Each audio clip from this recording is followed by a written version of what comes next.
پوری طاقت کو پہنچا اور اس کی عمر 40 سال تک پہنچ گئی تو اس نے دعا کی، اے میرے پالنے والے مالک، مجھے توفیق دے کر اس قابل کر دے کہ میں تیری ان نعمتوں اور احسانات کا شکر ادا کرتا رہوں جو تو نے مجھ پر اور میرے ماں باپ پر کیے، اور یہ کہ میں ایسا اچھا کام کرتا رہوں جس سے تو راضی ہو جائے، اور میری اولاد کو بھی نیک بنا دے۔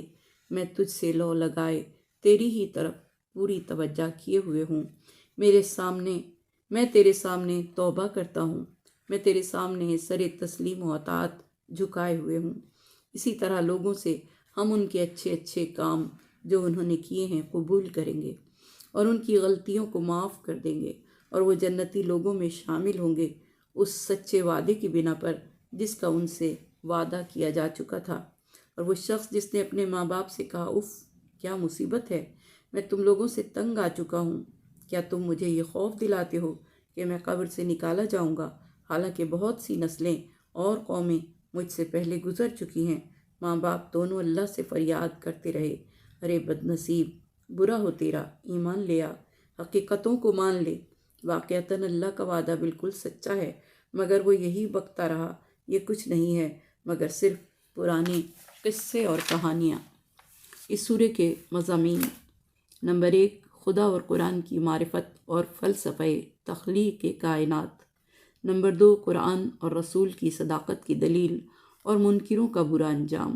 نمبر 3، معرفت قرآن اور خدا کو دل سے مانتے رہنے کا اچھا انجام۔ نمبر 4، ماں کی خدمات، امام حسین علیہ السلام کی دعا۔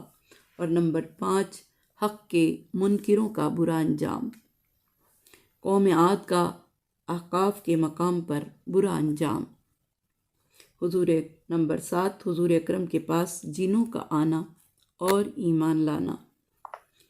تلاوت کا ثواب اور فضیلت: امام جعفر صادق علیہ السلام نے فرمایا، جو بندہ ہر روز یا بروز جمعہ سورہ احقاف کی تلاوت کرے گا، اللہ تعالیٰ اس کو دنیاوی ڈر اور خوف سے محفوظ رکھے گا اور قیامت کے دن وہ امن میں رہے گا۔ اللہ اس سورے کی تلاوت کرنے والے کو دنیا کے کل انسانوں سے 10 گنا زیادہ نیکیاں عطا فرمائے گا، 10 گنا گناہ معاف فرمائے گا اور اس کو 10 بلند درجات عطا فرمائے گا۔ جس بچے کے گلے میں اسے لکھ کر ڈالا جائے یا اس کا پانی پلایا جائے تو اس کا جسم قوی اور سالم رہے گا، ہر اس بیماری سے جو بچوں کو لاحق ہوتی ہیں، اور وہ ماں کی گود میں حکم خدا سے سکون میں رہے گا۔ کسی پر دیو، جن یا پری کا سایہ ہو تو سورہ احقاف لکھ کر اس کے گلے میں ڈالی جائے۔ تفسیر: اس سورہ مبارکہ کی غرض مشرکین کو توحید کی دعوت اور روز آخرت پر ایمان کی دعوت دینا ہے۔ اس سورہ میں اللہ نے کفار و مشرکین کو یہ بتایا کہ توحید و معاد کے منکرین کے لیے سخت ترین عذاب تیار کیا گیا ہے۔ یہ مکی سورہ ہے مگر اس کی آیت نمبر 10، 15 اور 35 مدینے میں نازل ہوئیں، اور یہ سورہ جاسیہ کے بعد نازل ہوا تھا۔ اس سورہ مبارکہ میں جا بجا قیامت کا تذکرہ دکھائی دیتا ہے، اور اس سورہ مبارکہ میں وحدانیت اور نبوت پر استدلال بھی کیا گیا ہے۔ قوم ہود اور مکے کے گرد و پیش کی بستیوں کی داستان بھی بیان کی گئی ہے، اور یہ بھی بتایا گیا ہے کہ جنات کے ایک گروہ نے قرآن مجید سنا تو وہ ایمان لے آئے اور اپنی قوم کو جا کر تبلیغ کی۔ امام جعفر صادق علیہ السلام نے حامیم کے معنی کے بارے میں بتایا کہ حامیم کے معنی ہے اللہ حمید اور مجید ہے۔ آسمانوں اور زمین سے عالم کا مجموعہ مراد ہے جو ہمیں دکھائی دیتا ہے۔ اس میں علوی اور سفلی دونوں عالم شامل ہیں۔ اجل مسمى سے مقرر شدہ مدت مراد ہے۔ مقصد آیت یہ ہے کہ یہ سلسلہ عالم روز قیامت تک باقی رہے گا اور اس کے بعد یہ نظام ختم ہو جائے گا، کیونکہ اللہ تعالیٰ فرما رہا ہے، سورہ انبیاء کی آیت نمبر 104، ہم آسمانوں کو یوں لپیٹ لیں گے جیسا کہ کتابوں کے طومار کو لپیٹا جاتا ہے، اور اس دن زمین بدل دی جائے گی، نظام عالم تبدیل ہو جائے گا اور عالم فنا کی جگہ عالم بقا لے لے گا۔ کافر اس حقیقت سے منہ موڑے ہوئے ہیں کہ جس سے انہیں خبردار کیا گیا ہے، اس سے قیامت کا انکار مراد ہے۔ شرک کرنے والے یہ بتائیں کہ ان کے خود ساختہ معبودوں نے زمین کا کون سا ٹکڑا خلق کیا ہے یا آسمانوں کی تدبیر میں ان کا کیا عمل دخل ہے؟ کیا مشرکین ان باتوں کو کسی سابقہ کتاب مثلاً تورات و انجیل سے ثابت کر سکتے ہیں، یا ان کے علاوہ کسی علم کی دوسری کتاب سے یہ بات ثابت کر سکتے ہیں؟ اس کا مقصد یہ ہے کہ اس سے بڑھ کر اور کوئی کیا گمراہ ہو سکتا ہے کہ وہ اسے پکارے جو اسے جواب نہ دے، بلکہ وہ اسے پکارنے سے بھی غافل ہو۔ اس آیت میں قیامت کے دن کا حوالہ اس لیے دیا گیا ہے کہ یہ دن عالم فنا کا آخری دن ہوگا۔ پکارنے اور دعا کا تعلق بھی دنیا سے ہے، آخرت سے نہیں۔ ان کے معبودوں کے جواب نہ دینے کی صرف یہی وجہ نہ ہوگی کہ انہیں اپنے پکارنے والوں سے نفرت ہوگی، بلکہ اس کی ایک وجہ یہ بھی ہوگی کہ وہ ان کی عبادت سے بھی غافل ہوں گے۔ حشر کے لغوی معنی کسی چیز کا اس کے ٹھکانے سے تکلیف کے ساتھ نکالنا ہے، اور یہاں لوگوں کو قبور سے نکال کر محشر میں قیامت کے حساب کے لیے پیش کرنا ہے۔ اس دن مشرکین کے معبود ان سے نفرت کا اظہار کریں گے، ان کے شرک سے بیزار ہونے کا اعلان کریں گے، جیسا کہ اللہ تعالیٰ کا فرمان ہے سورہ فاطر آیت نمبر 14۔ قیامت کے دن وہ تمہارے شرک کا انکار کریں گے۔ ان کے قول کو خدا نے سورہ قصص آیت نمبر 63 میں بھی پیش کیا ہے۔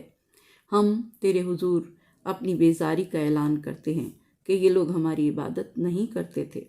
قیامت کے دن مشرکین کے معبود ان سے کہیں گے، سورہ یونس آیت نمبر 29، ہمارے اور تمہارے درمیان بطور گواہ اللہ کافی ہے، ہم تمہاری عبادت سے بے خبر ہیں۔ ان دو آیات سے معلوم ہوتا ہے کہ آج ہمیں جن جمادات میں زندگی دکھائی نہیں دیتی، یہی قیامت کے دن گواہی دینے لگ جائیں گے اور گفتگو کریں گے۔ کیا وہ یہ کہتے ہیں کہ اس نے قرآن اپنی طرف سے گھڑ لیا ہے؟ اس آیت میں منکرین حق کے ایک غلط دعوے کے دو جواب دیے گئے ہیں۔ اسلام اور رسول اسلام کے منکرین نے یہ کہا کہ قرآن اللہ کی نازل کردہ کتاب نہیں ہے، یہ محمد مصطفیٰ صلی اللہ علیہ وآلہ وسلم کی خود ساختہ کتاب ہے جسے انہوں نے اللہ کی طرف منسوب کر دیا ہے۔ اس کے جواب میں اللہ نے اپنے حبیب کو دو باتیں تعلیم فرمائیں اور قرآن پاک میں بیان کی۔ نمبر 1، فرض کرو کہ میں نے نعوذ باللہ افترا پردازی کی ہے، اور وہ افترا پردازی تمہارے ہی مفادات کے لیے کی تھی۔ مثلاً تم جاہل تھے، قرآن کی وجہ سے تم میں علم آیا، تم درندے تھے، قرآن پاک کی وجہ سے تم میں رحم دلی پیدا ہوئی، تم اپنی بیٹیوں کو زندہ درگور کیا کرتے تھے، قرآن نے تمہیں دوسروں کی بیٹیوں کے پردوں کا نگہبان بنایا۔ تمہیں یہ بات معلوم نہیں ہے کہ اللہ مفتری کو مہلت نہیں دیتا، وہ فوراً پکڑ لیتا ہے، اور اگر خدا مجھے پکڑنا چاہے تو تم مجھے بچانے کے قابل نہیں ہو۔ اب خود ہی سوچو کہ اگر تم مجھے بچانے کے قابل ہی نہیں تو میں تمہارے لیے افترا پردازی آخر کیوں کروں گا؟ نمبر 2، میری صداقت کا اللہ گواہ ہے، میں نے آج تک تمہارے لیے جو بھی قرآن پڑھا ہے، اللہ نے عملی طور پر ہمیشہ اس کی تصدیق کی ہے۔ اگر میں خدا نخواستہ جھوٹا اور افترا کرنے والا ہوتا تو خدا میری تصدیق کر کے میری صداقت کی گواہی کیوں دیتا؟ چنانچہ یہ دو دلائل اس بات کو واضح کرتے ہیں کہ تمہارا دعویٰ غلط ہے اور میں ہرگز مفتری نہیں ہوں۔ آپ کہہ دیں کہ میں کوئی نرالا رسول نہیں ہوں، مجھے معلوم نہیں ہے کہ میرے اور تمہارے ساتھ کیا معاملہ کیا جائے گا، میں تو صرف اس وحی کا اتباع کرتا ہوں جو کہ میری طرف بھیجی جاتی ہے، میں تو بس صاف خبردار کرنے والا ہوں۔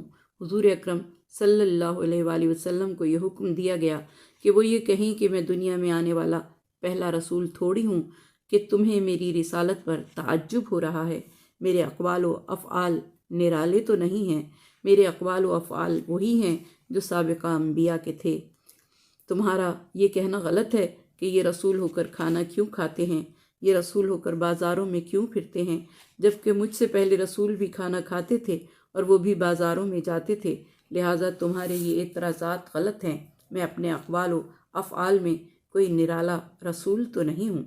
اور امام محمد باقر علیہ السلام نے فرمایا، جب بھی رسول خدا پر کوئی حکم نازل ہوتا تھا تو حضور اکرم پہلے ایک مدت تک اس حکم پر خود عمل کرتے، پھر آپ کو حکم ہوتا اس کا دوسروں کو بھی حکم دیں، تو آپ اس کا اپنی امت اور اصحاب کو حکم دیتے تھے۔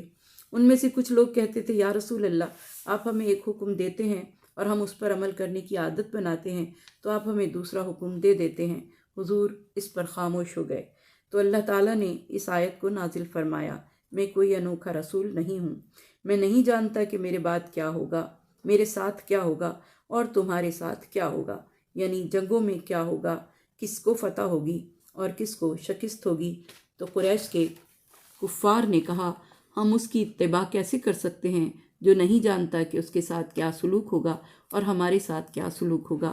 تو اس وقت اللہ تعالیٰ نے یہ آیت نازل فرمائی، انا فتحنا لکا فتحا مبین، سورہ فتح کی آیت نمبر 1۔ ہم نے آپ کو کھلم کھلا فتح عطا فرمائی، اور آپ نے کہا میں تو اس کی اتباع کرتا ہوں جو علی کے بارے میں مجھ پر وہی نازل ہوئی ہے، اور یہ آیت اسی طرح نازل ہوئی، ان اتبع الا ما یوحی الی فی علی، تفسیر برہان صفحہ نمبر 35۔ یہ حدیث دو اماموں، امام محمد باقر علیہ السلام اور امام جعفر صادق علیہ السلام نے بیان فرمائی۔ پھر اگر تم سچے ہو تو اس سے پہلے کی کوئی کتاب یا علم کا کوئی بقیہ میرے سامنے پیش کرو۔ امام محمد باقر علیہ السلام نے فرمایا، کتاب سے تورات و انجیل مراد ہے، اور آثار من العلم سے انبیاء کا علم اور اوصیاء کا علم مراد ہے۔